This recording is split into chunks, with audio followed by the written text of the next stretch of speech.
जय श्री राधे। पूज्य श्री सद्गुरुदेव भगवान के चरणों में प्रणाम। पुराने पापों और अपराधों का प्रायश्चित कैसे करें? पूज्य श्री प्रेमानंद जी महाराज कहते हैं, हम सभी के जीवन में कभी न कभी ऐसे क्षण आते हैं जब अतीत में किए गए किसी अपराध की स्मृतियां हमें भीतर तक झकझोर देती हैं। चाहे वह मन की कलुषित सोच हो, वाणी की कड़वाहट हो या शरीर से हुआ कोई अनुचित कार्य। अतीत के इन अपराधों की ग्लानि हमारे वर्तमान के आनंद में बाधा उत्पन्न करती है। हम अक्सर इस बोझ को ढोते रहते हैं, यह सोचकर कि अब कुछ नहीं बदल सकता। परंतु संत समागम में हमें न केवल अपनी गलतियों का बोध होता है, बल्कि वहां से सुधार की एक नई किरण भी निकलती है।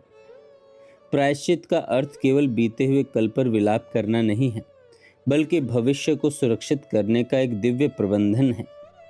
जो बीत गया वह हमारे वश में नहीं था, लेकिन जो आने वाला है उसे हम अपनी जागरूकता से नया आकार दे सकते हैं। जब हम जाग जाते हैं तो हमारा पहला संकल्प यही होना चाहिए कि हम अपने जीवन रथ को फिर से भटकने नहीं देंगे। यह संकल्प ही सबसे बड़ा प्रायश्चित है। नाम जप जन्मों के पापों को धोने वाली दिव्य औषधि है। अतीत के अपराधों के गहरे दागों को धोने के लिए नाम जप से बढ़कर कोई दूसरी औषधि नहीं है। यदि किसी व्यक्ति ने अतीत में 100 रूपों में भी गलतियां की हों या अनगिनत बार अपराध दोहराए हों, तब भी प्रभु का नाम उसे पुनः पावन करने की क्षमता रखता है। नाम जप की महिमा और इसके प्रभाव को इस प्रकार समझा जा सकता है। जिस प्रकार प्रज्वलित अग्नि ईंधन के ढेर को भस्म कर देती है, वैसे ही श्रद्धा पूर्वक लिया गया भगवान का नाम पिछले सभी मानसिक और वाचिक अपराधों के प्रभाव को मिटा देता है। व्यक्ति चाहे कितनी ही बार क्यों न फिसला हो, यदि वह आज जागकर नाम जप का आश्रय लेता है तो सुधार का मार्ग प्रशस्त हो जाता है। नाम जप केवल पापों को धोता ही नहीं, बल्कि हृदय में एक ऐसा सुरक्षा कवच बना देता है जो हमें भविष्य में होने वाले पतन से बचाता है।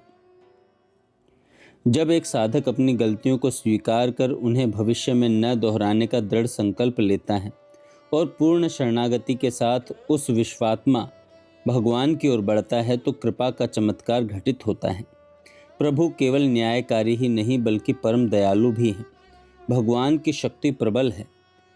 जब हम सच्चे मन से अपना बोझ उन्हें सौंप देते हैं और अपराध छोड़ने का निश्चय करते हैं, तो वे हमारे पुराने संस्कारों और पापों के भार को हर लेते हैं। प्रभु का आश्रय मिलते ही साधक निर्भय हो जाता है, क्योंकि अब उसकी डोर उस प्रबल शक्ति के हाथ में होती है जो ब्रह्मांड का संचालन करती है। उनकी क्षमा करने की सामर्थ्य हमारे अपराधों के विस्तार से कहीं अधिक बड़ी है। सुधार और प्रायश्चित की यात्रा कठिन लग सकती है, लेकिन याद रखिए कि जागने में कभी देरी नहीं होती। संतों की वाणी हमें झकझोरती है। अब से का संकल्प हमें नई दिशा देता है और प्रभु का नाम हमें उस पथ पर चलने का आत्मबल प्रदान करता है। सुधार की प्रक्रिया उसी क्षण आरंभ हो जाती है जिस क्षण आप अपनी गलती मानकर उसे छोड़ने का दृढ़ निश्चय कर लेते हैं। तो क्या आप अपने कल के उस भारी बोझ को पीछे छोड़कर आज से एक निर्मल और पवित्र अध्याय शुरू करने के लिए तैयार हैं?